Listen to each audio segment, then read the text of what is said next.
गावाची कहाणी. मी तर होते सिलेंडरची राणी.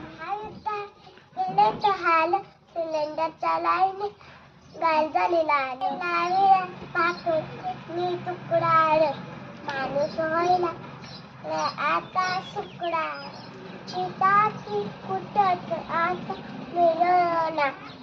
खायचं काय ते आता तुम्हाला कळवला. अर्थव्यवस्था होईल मंद नाही झाले तर उद्योग आता तर परत गोळा करायचे बॅग भरून आता गावाला